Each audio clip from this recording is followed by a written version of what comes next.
Hello, everybody. I don't know if you can hear me because when I'm going on my control mechanism, nothing's showing up.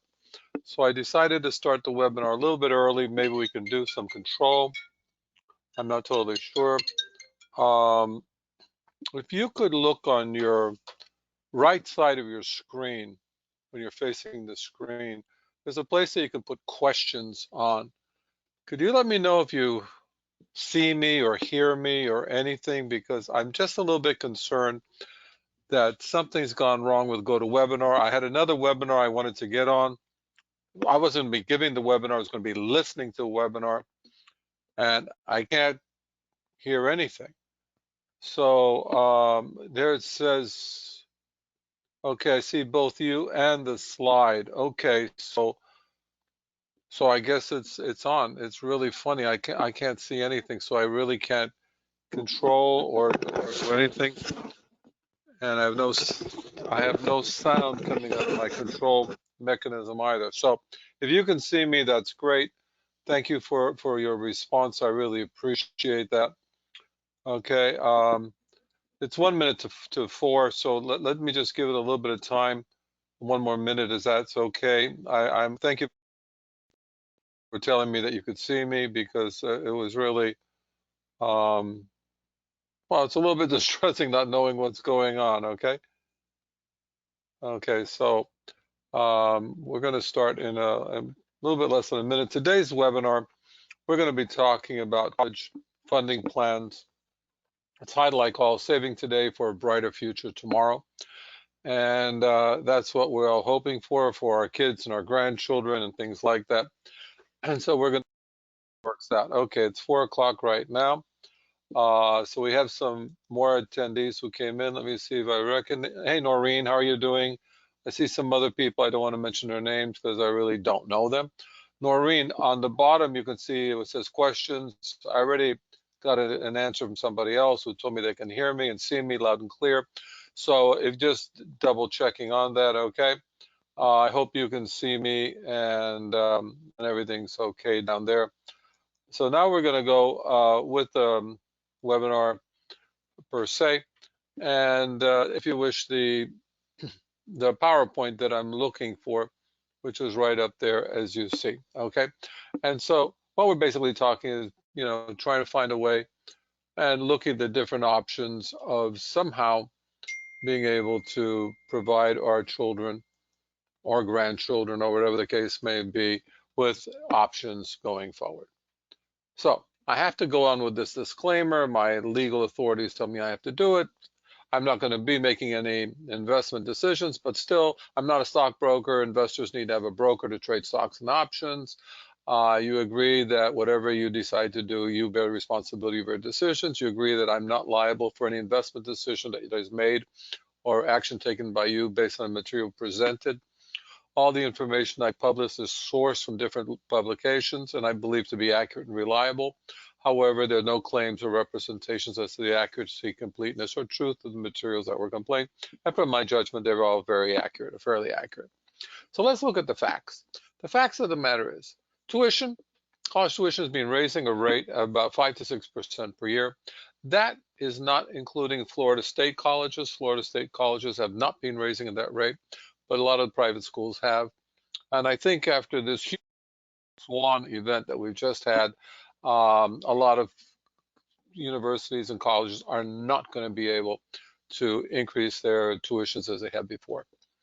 When you talk about state funding, it's uncertain, and the reason I say it's uncertain, you'll see about that in a while, but the Florida prepay and all these financial aid programs, they're really subject to certain agreements and certain possibilities that the state can do. I do not believe the state of Florida will cancel the prepaid program. You've all heard about Florida prepay if you live in Miami, if you live in Florida. Some states do not have them, like California does not have a prepaid program. And financial aid programs, well, I don't know what's going to happen with the economy going forward. We just hope that we will have a V-shaped recovery, as Mr. Trump's claiming we will have. I don't believe it's going to be a V-shape, but we'll figure that out. And as time goes by, nobody knows what's going to happen. Stock market, as we all know, we've all found out recently with this black swan that flew in all the way from China. It's unpredictable and inherently risky. And real inflation rates, even though the government's been saying it's 1 to 2%, fact of the matter is it's more like 3 or 4. It all depends how you spend your money, what you spend your money on, okay? Because my inflation is not the same as your inflation. And the overall inflation is just an overall inflation, but you won't believe it. The United States government takes two items out of inflation, out of cost of living indexes, which is food and fuel. Well, fuel's gone down to zero. I mean, yesterday you had to pay to store oil, which is crazy. So, fuel was, historically fuel has been eliminated from inflation rates, and so is food. Now, the amazing thing, if you're the lower income person, a lot of your income goes on fuel and food, as well as your housing. So if inflation and food's going up, that'll be a problem for you. Higher income, obviously, is not a problem. But let's look at what basically is happening to people over time and what happens. Why is it worthwhile for your kids to go as compared to non-college? And this is information from the U.S. Census Bureau. And we're comparing here in different lines. If you just have a high school degree as compared to an associate degree, not a big difference there. I mean, there's somewhat of a difference, but you're talking about somewhere around, let's say, maybe 28,000 or 30 something thousand. And then if you have a bachelor's degree, but a lot of people get bachelor's degrees on what I would call squishy subjects. And the reason I call them squishy because they're really not very tangible. They could be community studies, race relations, whatever, which are very important things to study without a doubt. Language, philosophy, history majors, great. What do you do with history? Well, it proves that you went to college for 4 years. It proves that you've been able to study and learn. That's very important, without a doubt. It gives you some basis going forward. But depending on what you're going to do, how much is that really worth? Now, the professional degrees, if you look at them, they make a heck of a lot more money than the other normal college degrees. Who are these people? Architects, engineers, doctors, lawyers, accountants, people that have a profession per se. When you graduate as a liberal arts major in history and philosophy, that's very nice. But frankly, if you go on and then get your law degree or something else, you're going to make a lot more money than just with philosophy. So the professional degree can earn over $3.2 million more than the non-professional degree in a lifetime. That's a tremendous amount of difference. But I never wanted to be a lawyer. I had no interest in that. And plus, I'm dyslexic. Can you imagine as dyslexia writing all these terrible things? It wouldn't work out for me. So clearly, you've got to do what you want to do. And your kids, hopefully they'll choose a career that they love and they like. But it doesn't necessarily mean they'll be the best. I got to tell you, one of the guys I know around here makes a lot of money. It's a plumber that came to my house yesterday. He charged $175. He was here less than an hour. It's not too bad. Congratulations, good for him. Okay, so let's see what's happening with four-year college expenses and how much is that going to end up costing you. And the cost is really a function of where you're going to go to college. If you're going to be, when you're going to study, and then are you going to be in-state or out-of-state, all right? And if you look at a newborn today, the numbers are at the bottom of the screen, okay? Down here, a newborn today to go to college is probably going to cost at least $250,000 for 4 years. Wow, that's over 60 grand a year after taxes. So for you to put away 60 grand a year, you probably have to be making something like 90 just to save. So that's an awful lot of money to be putting away, okay? And that's public out of state. Now you're talking about the private schools. Look at this one, $300,000 for a newborn today. So you clearly have to do something today to plan for tomorrow, especially depending on what age your child is at. As you notice here, I go all the way to the bottom from a newborn, an infant, all the way to age 18. Big difference, huge difference as to what's going to happen to the kid. In the private schools, if you notice here, it says $160,000, $161,000. That's all a function of what private university you're going to, okay? Go to University of Miami, it's going to be easy 60 grand a year to go to University of Miami. A lot of kids, University of Miami, do have some kind of aid, okay? So what happens when you do college funding without any planning? That's what happens. And I'm laughing. I really shouldn't laugh. It's a terrible thing. But the kids today, when they got out of college, even when they go out after college, the poor kids who are, and I said poor, the kids who go to medical school, I know that because in our Rotary Club, we do provide scholarships for medical students. Most medical students, when they get out of medical school, they owe at least $250,000. Can you imagine? You haven't done the first day of work. Well, they've done work, but you're not getting paid for your profession. And you're going to start your profession $250,000 to $300,000 in the hole. Well, that's what happens if you don't have your college planning already. Well, how you got it planned, how you're going to work it out. Okay. So what are the different plans that are available to you? Well, these are the 5 or 6 basic plans that are out there. The 529 plans, I'm sure you've heard about them. There's something very few people ever heard about. It's called the Education IRA, Coverdell IRA. When I was younger and I had my kids, the only thing we really had was a uniform gift or uniform trust to minors. You'd open an account in your child's name and you funded it. You provided money into it. That works and doesn't work. I'll get into that in a while. There's Merit Age in Florida, Merit Aid in Florida. There's a thing called Bright Futures. If you have a reasonable degree, a reasonable grade point average, he'll have no problem or she'll have no problem getting that merit. But it's not that much money. But if you're going to a state school, it's really not a big deal in the sense it will really help paying the tuition. Okay. You have prepaid college plans and you have insurance based for college funding. So let's go through them differently. 529 plans. These are plans you can open up in stockbrokers, you can open up with banks, etc. And essentially the money that you put into that plan grows tax deferred, okay? You do not have to pay income tax on the gains. It's not that you get a tax deduction when you put the money in. The money you put in, you already pay taxes. And if you, let's say the father or mother, you're putting money into your child's 529 plan, okay, you pay taxes on it, but anything that grows will be tax-free, okay? I hope you did not have your kids into a stock portfolio, especially if they're going to go to college right now in in September. Okay, withdrawals for tuition are tax-free. So all your gains, it's like a Roth IRA in a way. All the gains, doesn't matter how much gains you had. We had tons of gains. Great. Whatever you take out, you don't have to pay tax. The little problem is the gift is irreversible. So you give little Susie some money when she's, I don't know, 12 months old, 2 years, 3 years, and she's a really cute little girl. But as she gets older, she becomes more of a problem. And when she's just in college, or let's not even say college, let's say she's in high school, and what a problem. This girl's not going to go to college. Now what are we going to do? We'll have to figure out that problem. We can reallocate the money, but you just can't take it back. Wow, that's horrible. Now, the difficult thing for this, so that's the one thing, it's irreversible. Now, moving forward, most people today try to get some form of financial aid, okay?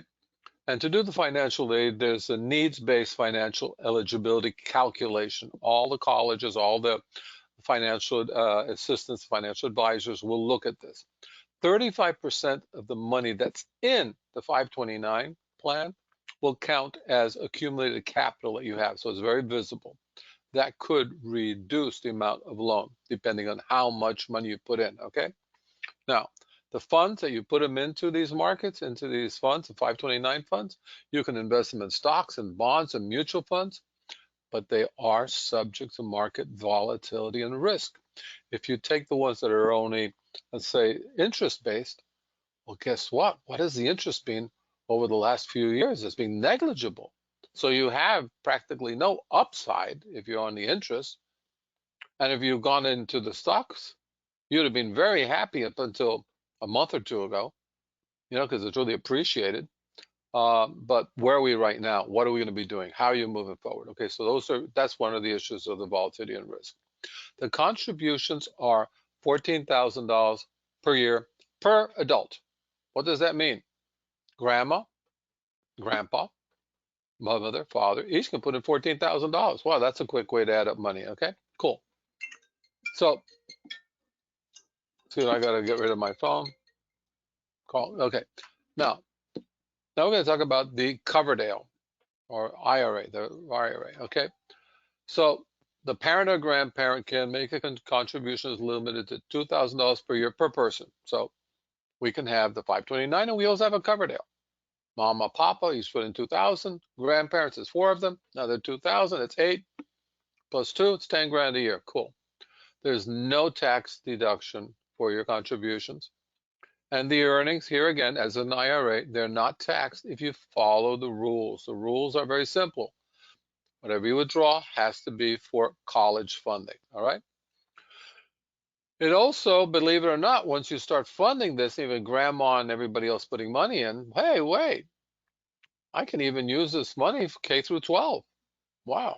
So baby's born, 2 days old, grandma, grandpa, everybody puts 10 grand in, and we're going along, and all of a sudden, as life continues, you may decide later on, oh, I want to send my kid to a private school.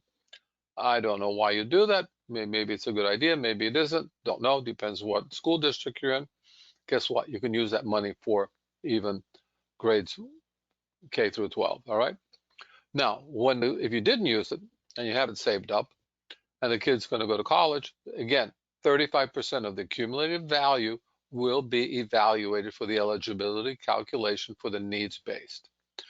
Here again, whatever's in the funds will be subject to market volatility and risk, okay?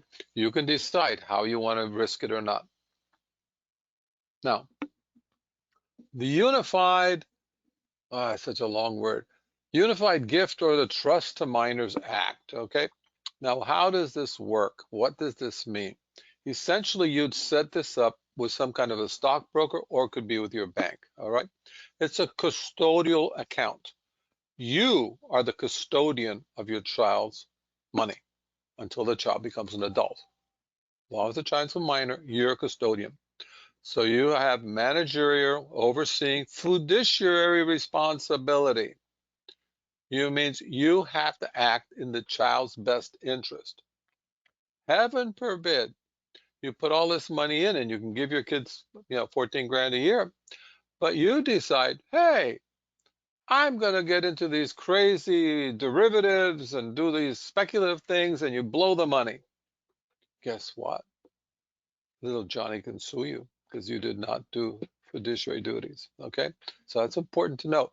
I don't think any responsible parent would start doing crazy, high risk investments, such as these, I don't know, alternative investments, etc. But still, it's important to note that whatever you put in is not tax deductible. This is after your tax. You paid income tax, you gave it to the child.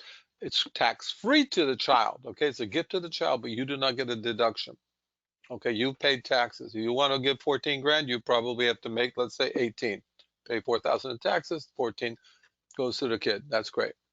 The earnings are taxed at the child's rate up until a certain amount. When the child becomes over 14, it's totally child taxed at their rate. Okay. These assets are considered a financial asset to the child. So this is the child's. Remember, you gave it. It's a gift. When that child turns 18, in some states it's 21, that's their money. Okay.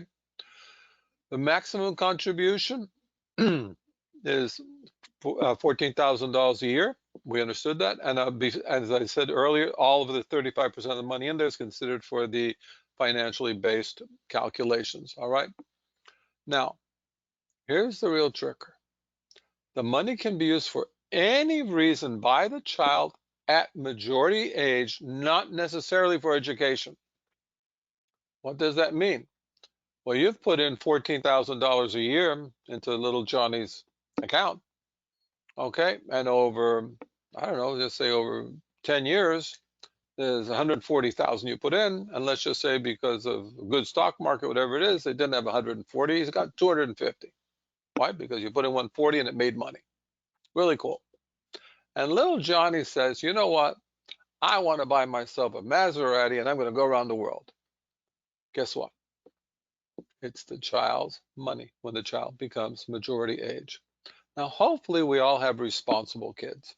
That's what we wish, we hope, but we have to understand that's a possibility. And as it says below, the child is the owner of the account at the age of consent, depending on the state you're in. It could be 18 or 21, but once that kid hits the age of consent, it's their money. Okay, now hopefully you have a good relationship with your child, and you can work it out. When all my kids went to college on their uh, in the unified gift to minors, because that's all that was available. Each child has their own. I never had any problem. God willing, you will not have any problem also, okay? Now, remember, you're the custodian of the account. You have to oversee it, but you cannot change the beneficiary. You gave the money to Johnny, and now you want Susie to have the money go to college. Sorry, it's Johnny's money. Even if Johnny's still a minor, it's their money, okay? Now, if the custodian dies, here's the crazy thing. If the custodian dies before the age of consent, the assets are included in the custodian's estate, which is nuts. You gave the kid the money, you pass away, but now all of a sudden it's part of your estate, okay? Because you're a custodian of it, all right? Now, all these assets are, again, subject to market volatility and risk. If you're a conservative investor, God willing, it'll work well. The black swan that we're facing today in today's market is an aberration. That's why it's called a black swan, okay? We went over the other day, what is a black swan? Where does that name even come from? I'm going to mention it right now. Black swan comes from the following concept, okay? Has nothing to do with race or color, well, it has to do with color, but nothing to do with race. Up until the 1800s, all the swans in Europe were always white. They paddled down the rivers, they were in the lakes, they by the castles, wherever, Buckingham Palace, all over the place. Beautiful, all white swans. It didn't matter if you were in Hungary or Poland or if you were in Russia or England, made no difference. Spain, Portugal, they're all white. All of a sudden, English explorers ended up in Australia. And guess what? The swan in Australia is black. There's no white swans there. So if you're Australian, back then, the Aborigines did say there's no such thing as a white swan. Well, the Europeans said there's no such a thing as a black swan. Lo and behold, there was one. Lo and behold, we just got hit by a black swan, something that nobody anticipated. So when I say subject to market volatility, yeah, we got one black swan. Will that continue? We don't know. Hopefully, we will not have another one in the future, okay? Now, there's other things which I have a difficult time with. There's qualified savings bonds. Today, savings bonds are the earnings are tax exempt to the extent that you use it for higher education. If you do not use for what, if you do not use the money for the higher education, you have to pay taxes. There's no limit on the account size. You can put a lot of money. The person who owns the account can control who the beneficiary is. In other words, I can have it in my name, and I can decide I'm going to use this money for Susie or Johnny or Mary or Tommy or whatever, okay? And 35% of the money is included in the student's asset needs. Why? It's in my name. Because when your student is applying for college, they don't want to know the student's assets. They want to know the student's and the parents' assets and the parents' income. So children can get aid if the parents cannot totally afford it. Okay, so that's an issue along there. Okay, but I would not highly recommend savings bonds, qualified savings bonds, because of the low rate that there is. Okay, now there's merit aid. Okay, merit aid, cool, really cool. Everybody wants little Johnny to get a basketball scholarship or baseball scholarship or track or swimming or meet or whatever. Okay. And there's also merit scholarships, bright kids, okay? This requires extremely high SAT, PSAT scores throughout high school. And rarely is it enough to fully cover college. However, and I say this however, at the University of Miami, which is right over here in Coral Gables, a tremendous amount of the students in that school do have aid or scholarships, but they have amazing SAT scores, they had PSAT scores, they had the community service hours. They were granted a scholarship. Why? Because University of Miami wants really bright students. When I went to the University of Miami, unfortunately, it was called Sunten U. And what you really needed to go to the University of Miami, you need a little bit of blood pressure. You had blood pressure, you could get accepted. Not today. Today, you got to be a really good student. Okay, totally different game today. Totally different game. But you're going to find that your top level students all want to go to Harvard, Yale, Stanford, MIT, whatever it is. All the top level schools. I'm not criticizing University of Miami. It's up there. It's an excellent school today. Amazing school. But Will your kid get a scholarship to go to UM? I don't know. Will your kid get a scholarship to go to Harvard? We don't know. And if they do, is it going to cover the full cost? Some will, some won't, okay?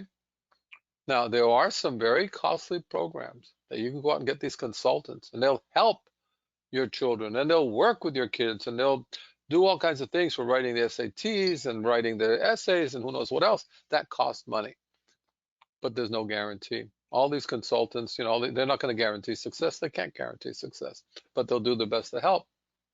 Okay, so now there's the Florida prepaid. Now this has just been extended. It just came out right now. Florida prepaid. They just said, hey, interest payments have been deferred. They deferred the time to allow availability to sign up for the Florida prepaid college plan, which is great. There's nothing wrong with it. It's a beautiful plan in Florida. Excellent. Okay. Have to remember it's a contract between you and the state of Florida. Okay. Now, when this first started, full tuition was guaranteed, limited to Florida State schools only at the fulfillment of the contract. Now there has been agreements between different schools, different colleges, different states. So it's a little bit more flexible. If you live in Florida, your child wants to go to college in Florida, it works great. If you live in Florida, your child wants to go to school in California, guess what? California does not have a reciprocal program with the state of Florida. So it'd be important if you want to do this to make sure which states have a reciprocal program with Florida. And hopefully that program will still be existent when your child graduates. Or on the other hand, hopefully your kid will go to a college in Florida. And there are plenty of fairly good colleges in Florida. Okay. Now, whatever you contributed into this plan can we withdraw free of federal income tax for college tuition. Now, what happens if the state of Florida cannot afford to fulfill the contract? Well, there's a little clause in the contract that you signed that says they are only subject to return the investment with a nominal interest rate. So while there is no 100% guarantee, because nothing's 100% guaranteed, the state of Florida has allowed itself an out, okay? I don't think any politician in his reasonable mind would cancel or not fulfill the contract, even though they have an out. But it could happen, okay? Not threatening. I'm not suggesting it will happen. There is a black swan out there, which I don't believe would happen, but I never thought there was going to be this crazy pandemic either. Whoever thought that would be going to happen in our lifetimes? Anyway, so let's just say you have two kids, Johnny and Mary, and you open up an account for Johnny. And Johnny's older than Mary, and then he gets around college age. He said, you know what? Now I'm going to go join the army. Now what do? Very simple. You use the money for Mary. You don't want to use it for Mary, you can use it for your cousin, your aunt, somebody else, okay? The money in this fund also counts when they go to determine the child's eligibility for the program. Now, when I said Florida has the right to cancel this program, you have to read this. In the event that the state of Florida determines the program to be financially infeasible, the state may discontinue the program. However, and this is important, any beneficiary who's been accepted and is enrolled within 5 years of going to an eligible institution will be entitled to exercise the full tuition paid, okay? So this is within the contract, that's it. I do not believe that anybody, any reasonable politician or any politician anywhere would say, no, I ain't gonna do this, all right? Now, what does this look like? Well, this is basically what the monthly payment would be if you have your child enrolled in a prepaid college program for a 4-year university in Florida, all right? Because they have them for 2 years, which would be let's say the junior colleges. They have for 2 + 2, which is 2 years junior, 2 years, a 4-year college, and they have the full 4-year college, okay? Now, if a child is born today, all the way up here, before the age of 1, you got to pay $191 a month for the next No, it's 18 years roughly, till the kid's 11, finishes 11th grade. You cannot start this in his senior year, okay? Depending on the age, like here you see the second graders around here, okay, it's $267. And the older the child gets, the more expensive it is. Why? There's less time to accumulate into that bucket of money. So it's obviously behooves you, the younger the child is, the better it is to start putting money into this. The thing you have to look at is this is for tuition only and does not include room and board. If you go to University of Florida, Florida State, one of those schools, University of Central Florida, room and board, unbelievably, it's more expensive than the tuition. Okay? If your child gets bright futures, which is for students that have a better than a 3.0 average in high school, that'll pay a lot of the tuition. It'll help. But the real expense is going to be the other side, the room and board. Okay? You can also prepay room and board. There's a little problem or risk.